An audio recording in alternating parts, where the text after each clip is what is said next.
You'll never be caught needing to replenish your stash again when you subscribe to Hemper's monthly smoking boxes.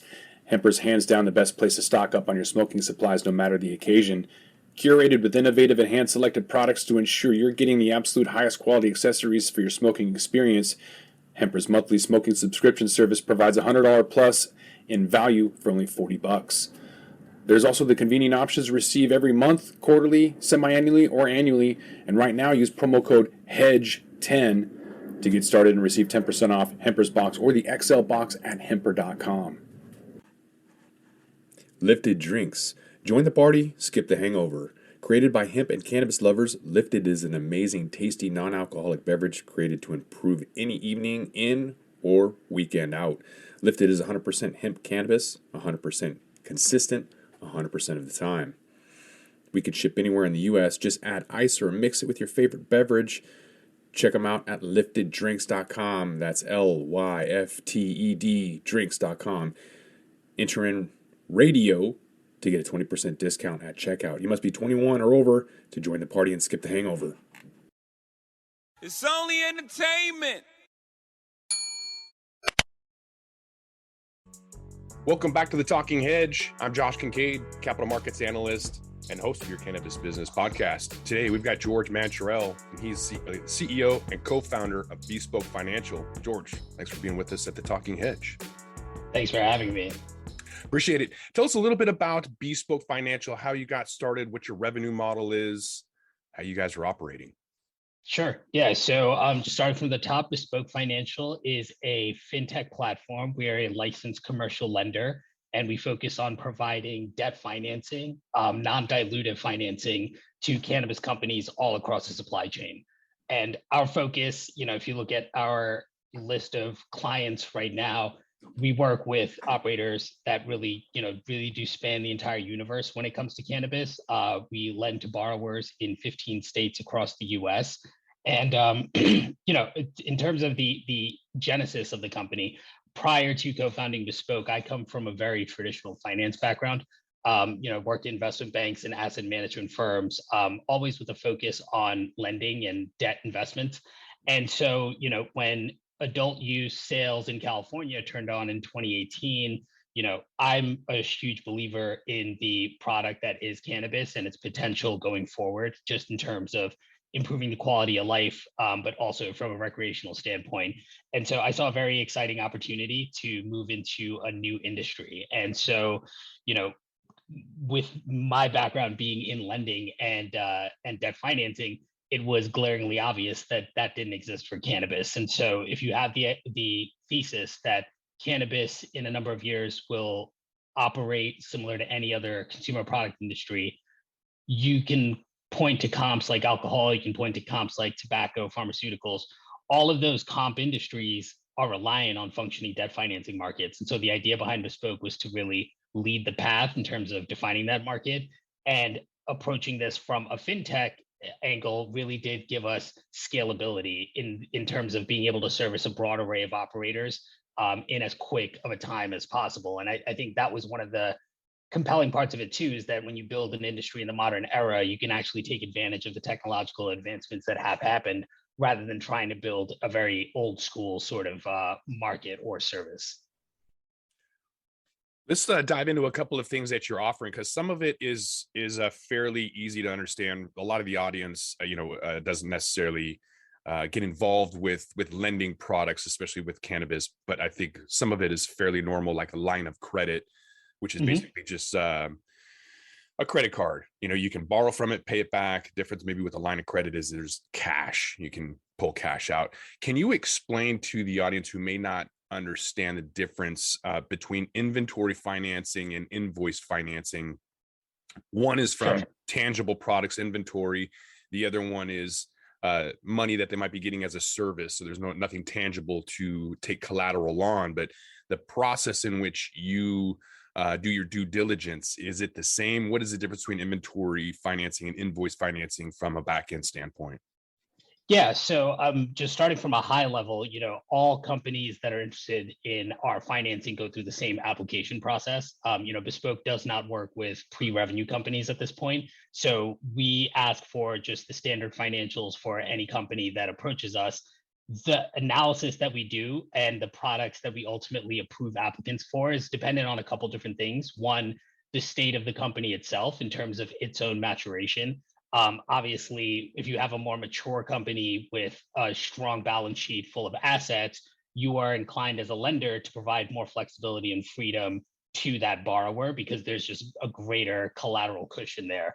However, if you have a company that's very new, or just because of the part of their supply chain, they remain very asset light, you're going to want to make sure that the capital you provide actually serves its purpose. And our goal is identifying companies that understand their business, understand their margins, and are really just limited by this access to capital, right? They can't take advantage of economies of scale, they can't move into new growth opportunities, but we want to provide that capital in a very measured way and in a very appropriate way. So, just looking at the two products you mentioned that we offer, inventory financing is addressing the part of the challenge that companies like a manufacturer would face. If you're producing let's say edibles in the cannabis industry, you have to go out and purchase raw materials, whether that's the actual distillate that you would infuse gummies with, the actual edible product itself, the packaging associated with it. All of these are recurring costs and expenses for the manufacturer. And so by working with us with inventory financing, our borrowers can now go submit POs for the raw materials that they want. They can increase the size of their operations, purchasing more raw materials to be more efficient. And ultimately, what Bespoke does is we advance a payment directly to our borrowers' vendors for the product and the raw materials that our borrowers want to produce. Once our borrowers have the raw materials, then it's their job to actually finish production, ultimately sell the product to their own customers down the supply chain, and repay Bespoke so that they can recycle that capital and now put it into the next production cycle. The flip side of that would be the other product you mentioned, invoice financing. Let's say, that same manufacturer, for whatever reason, is selling to customers who are not paying them on delivery. So they're dropping off finished goods at a dispensary, but the dispensary needs to sell that product in order to have enough cash to pay the manufacturer for the inventory they purchased. Invoice financing is a tool that we offer that allows a company like this manufacturer to access capital that's tied up in their accounts receivable. So accounts receivable is just all these payments that they're waiting on receiving from their customers.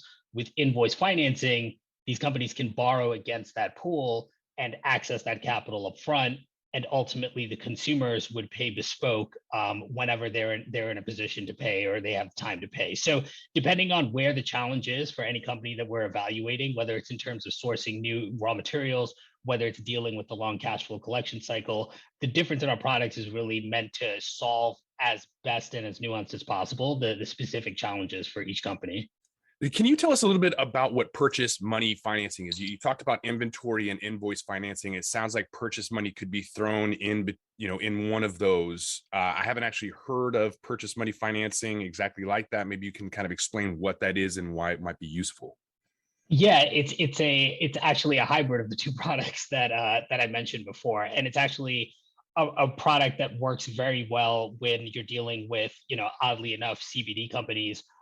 Or any sort of non-plant touching brand within the cannabis space. And so, I identified two different problems between sourcing inventory and collecting cash, but there are lots of businesses that sit right in the middle of the supply chain that have both pressures. And so purchase money financing is a tool that we have that allows us to do both with the same customer. It's effectively paying for the raw materials, advancing payment to their vendors, allowing that manufacturer to finish production of their goods and sell the product to their own client base, and then ultimately access whatever excess cash they can before their customers actually pay. And so Bespoke acts as a conduit of the capital. And really what this allows these brands to do is instead of, worrying about how to pay their manufacturing partner or how to go chase up collections from their own customers, they're free to really focus on what their job should be, which is growing the brand and really building that consumer base. And so each one of these products, again, the qualification is different because as you can see, there's different levels of freedom that any of the borrowers can have in terms of how they use our capital. Very different from our general line of credit, which is the most flexible form of financing we offer, where companies are effectively allowed to, either use the capital in terms of drawing it down themselves or advancing payment to their vendor. And so the distinction in tiers here and in product is really just meant to allow us to not have to say no to a new company that we think is very promising and could really benefit from our capital. And it's to provide enough versatility so that we have enough solutions so that any company with, no matter what side of the balance sheet they have the capital crunch on, that we have some kind of service or a tool that can help alleviate that burden. Do you ever make any exceptions? You mentioned you don't generally lend pre-money revenue, but if there was a CBD company and they haven't made any money, it's really easy to say no, good luck. But if you're looking at a limited license state and they need some capital to expand or scale or whatever, and they just haven't opened up shop yet to have that revenue generation, is that something that you guys look at anyways, or do you just sort of wait until there is revenue? How do you look at kind of FOMO situations when you know there's going to be revenue? Sure. Yeah. And I would say, expansion is totally different in our mind from a brand new business that's starting from the ground up, right? So if there's already an existing business, but the company decides to expand across the supply chain, so you have a cultivation arm and now they're moving into manufacturing, or you have a distribution arm and you're moving into the retail space, there's already an existing business, there's already assets where we could feel comfortable that our capital would be secured against something. So that actually is part of our process. And we've seen a lot of our clients grow and expand out in terms of their business focus using our funds. So that's very much, something that we would look to service. It's a little bit different in terms of, thinking about the opportunity or the FOMO, as you mentioned. We're lenders, and lenders tend to be more conservative because our outcomes are very different from equity investors. An equity investor who gets in very early, you're facing, much higher returns, multiples of your capital if things go absolutely correctly. And that's, the model that you see many venture capital firms, where they can invest in a broad portfolio of new companies, and not all of them need to succeed in order for the fund strategy to really work. With lending, it's very different. Our upside is capped. I tell our team all the time, our best case scenario is things go according to plan and you collect your interest and you get your return of principal, and that's the end of the deal. On the flip side, there's a innumerable number of ways where the deal could go sour, where the borrower might default, where the business comes under pressure and doesn't have enough cash flow to service its debt. And so for us, we're less concerned about missing out, because lending is going to be an integral part of all these companies for their entire operational lives. They're always going to have these capital needs, they're always going to have these purchasing needs. And so for us, we pause and wait until a company has some revenue, just so that we can actually understand what the margins of the business are, understand the effectiveness of the management team, really make sure that the team understands what they're building towards and how they would use our capital. And so we're necessarily a bit more measured, as opposed to an equity investor who would be mostly concerned in identifying the good companies early to get in on the ground floor. I've noticed this year there's a lot more there's a lot of change in the way that folks are going out trying to generate revenue. So my day job is running a hedge fund that uses AI and ML for, taking advantage of the volatility, but also right now it's just capital preservation.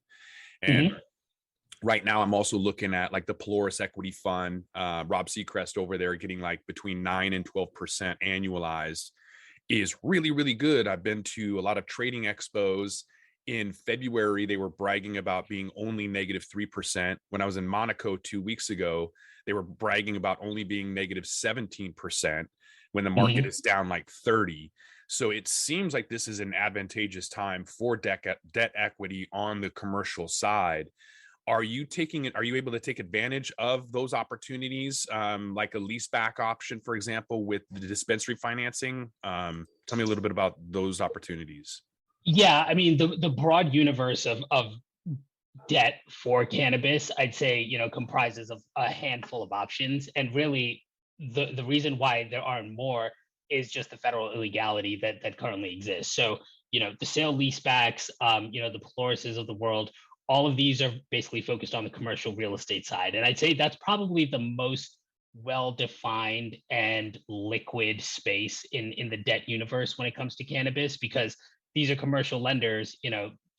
Valuations on a building are more or less standardized. You can add some premium or have some, cannabis specific projections to any licensed property. But for the most part, you're treating it as land and you're treating it as a facility. So it's much easier for investors to wrap their head around. And when I say investors, I mean the capital behind these REITs, the investors that actually put money into these deals that ultimately flow to these cannabis companies. It's much easier for them to wrap their head around what happens in the downside scenario. What do we do with this property if suddenly the tenant defaults?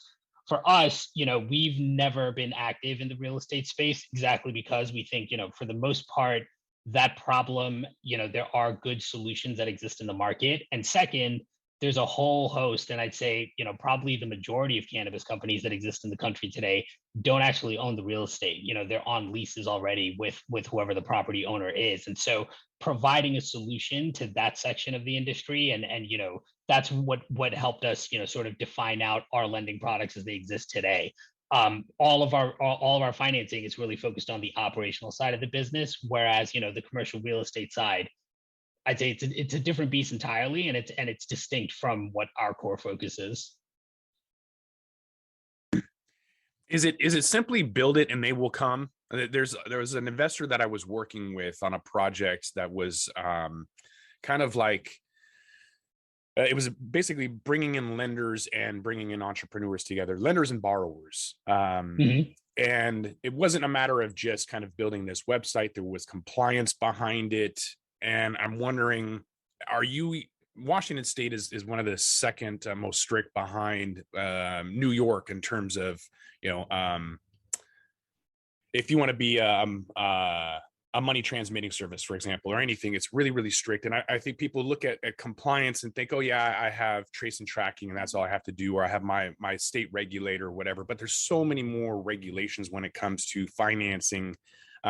What are some of the roadblocks or hurdles that you've had to go through in order to remain in business?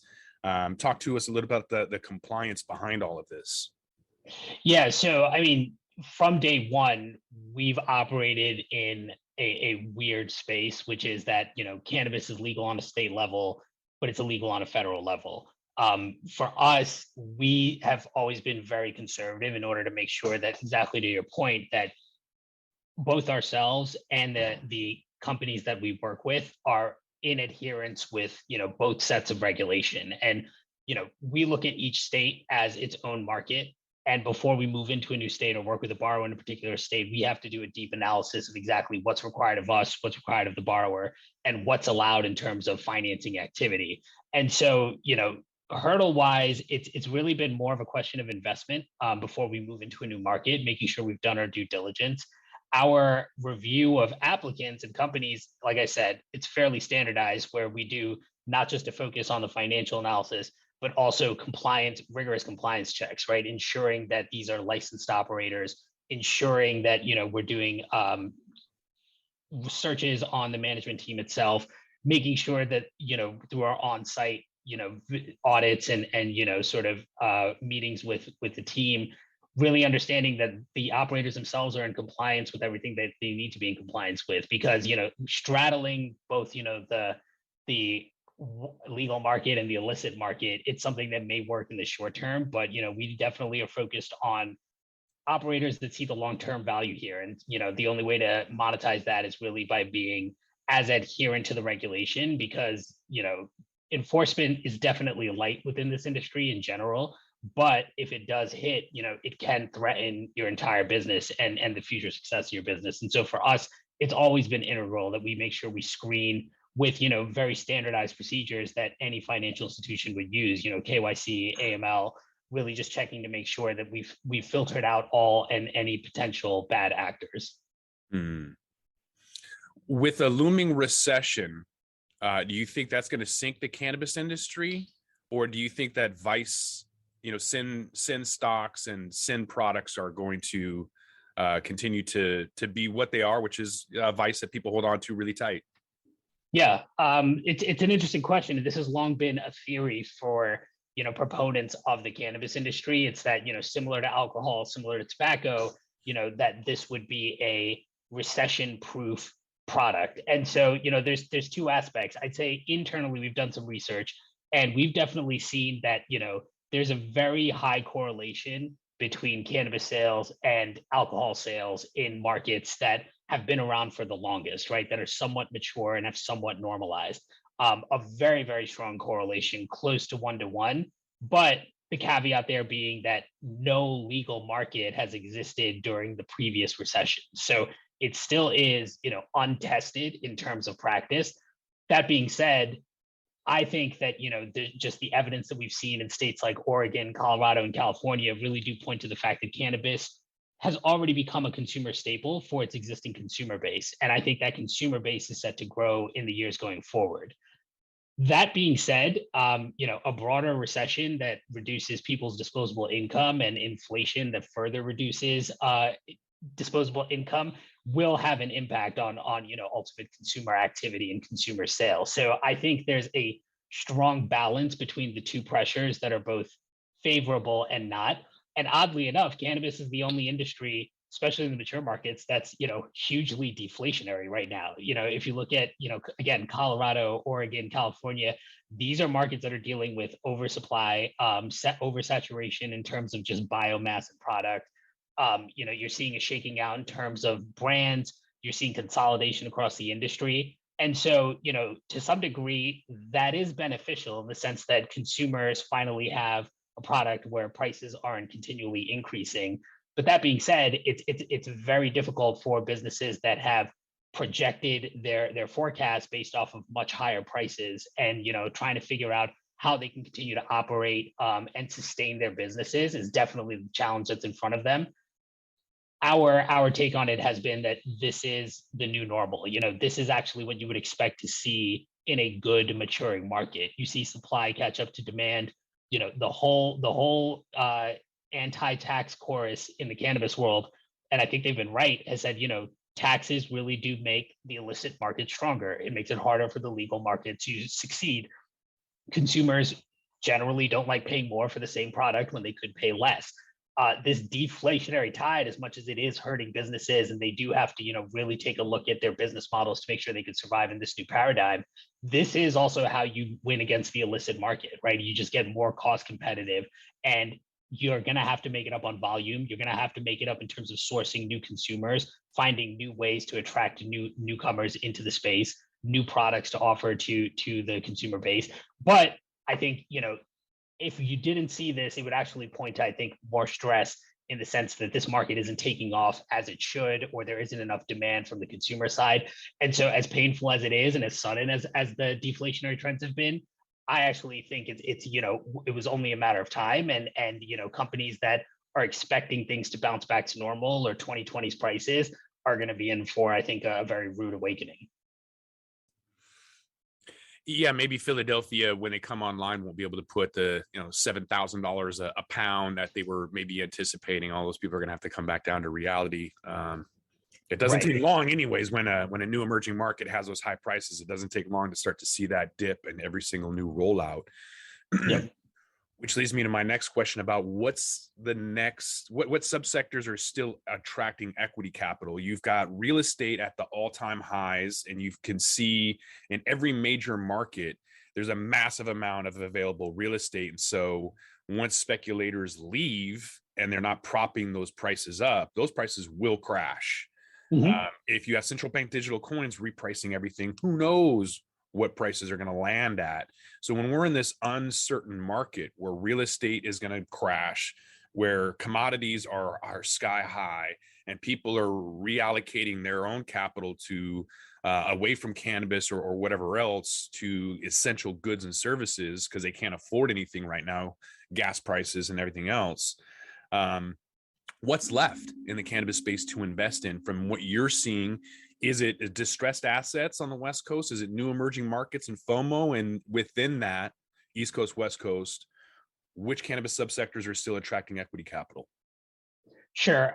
Just starting with the equity capital question, the industry really went through a couple different phases of fervor. I would say, 2017, 2018, definitely there was a lot of, speculation, especially on the part of equity investors, that federal legalization was right around the corner in line with, Canada's legalization.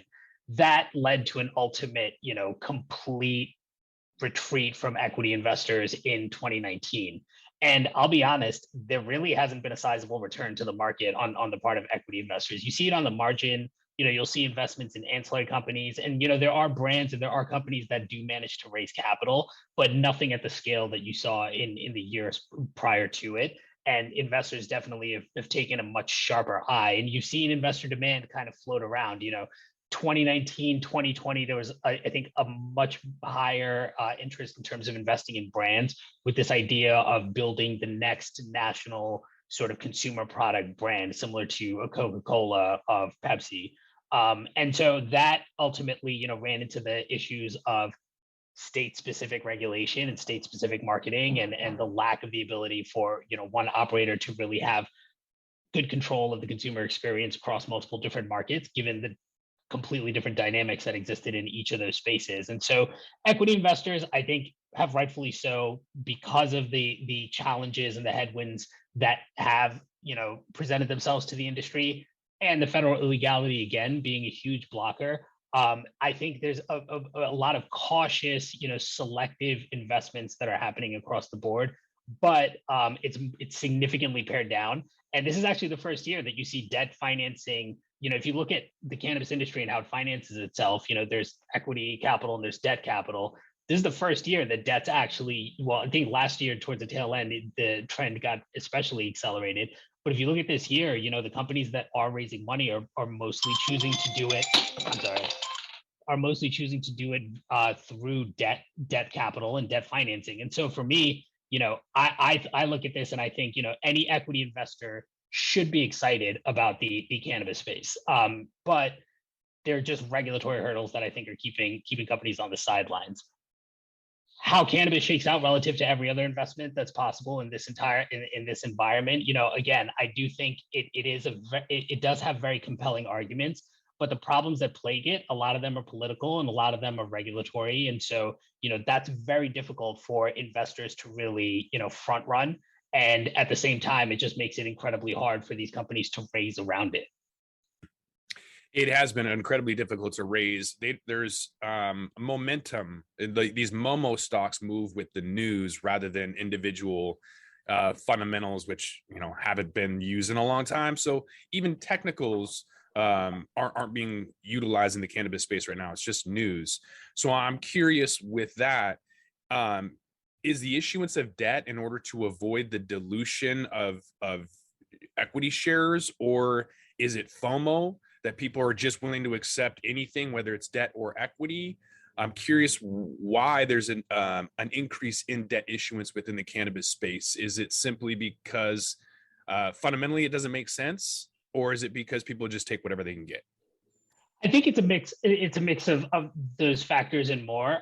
In general, I do think the universe of debt capital providers has increased when it comes to cannabis specifically.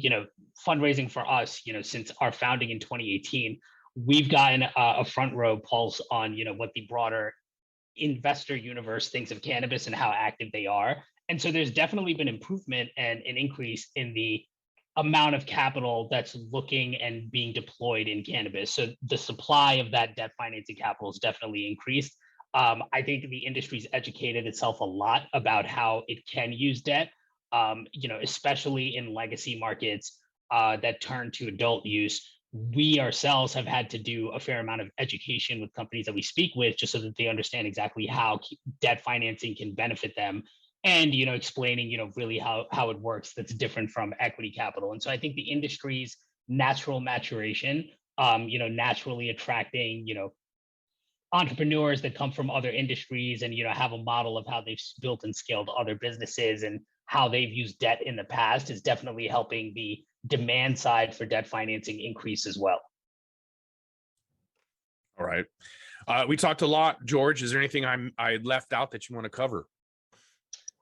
I'd say, the biggest news by far this week has been Chuck Schumer and Cory Booker's introduction of their CAOA Act, the broad swipe at federal legalization. And so, granted, it came out yesterday, it's 300 pages and I haven't read it. So caveat everything I'm about to say with that. And I think it's a huge pivotal moment for the industry overall. Personally, I don't expect that this version of the bill gets passed or that it gets passed very quickly. There are aspects of it that I've seen that seem very, very positive and very beneficial for the industry, in terms of removing some of these hurdles for access to broader financing. Descheduling the plant itself. Those are good. I do think there are certain components that actually we'll have to see how the political environment responds to what the actual legislation says when it comes to the treatment of states' rights. And I think the bill is going to be very interesting to follow in terms of how it's debated, because I think especially when you look at state rights and interstate commerce, it tries to please all sides and may walk away not doing anything that it highlighted as being important or really serving some of the biggest objectives that the bill claimed to. Primarily being, states are theoretically under the current draft, states are allowed to decide whether cannabis is legal or not in their state.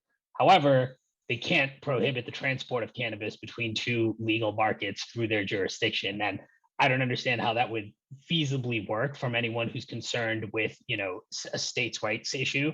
And second, it kind of just turned this overall growth opportunity in this industry into a little bit of a zero-sum game, whereby, larger companies, mature markets would necessarily have an advantage over smaller cannabis companies and also newer cannabis markets, right? New York is going through their licensing, trying to establish a cannabis industry themselves.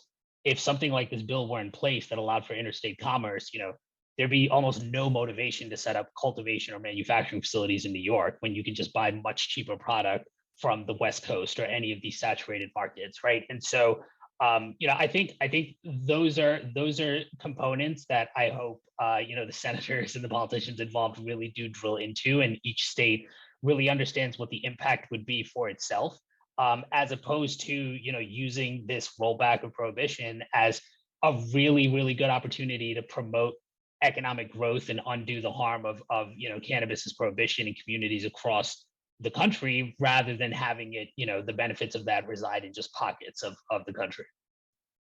Yeah, I spoke to Riv Capital, who spent $250 million going into New York to grab a couple of dispensaries. And I just said, you must know something we don't about the lack of legalization, because there's no way you would spend $240 million if legalization was right around the corner, which, has got everybody going to Florida to grow when the reality is long term, that's the worst possible spot you could have any kind of flower type product that's really dense, because you're just asking for mold and powdery mildew and spider mites and all those other issues. But that's just something that's going to have to play out.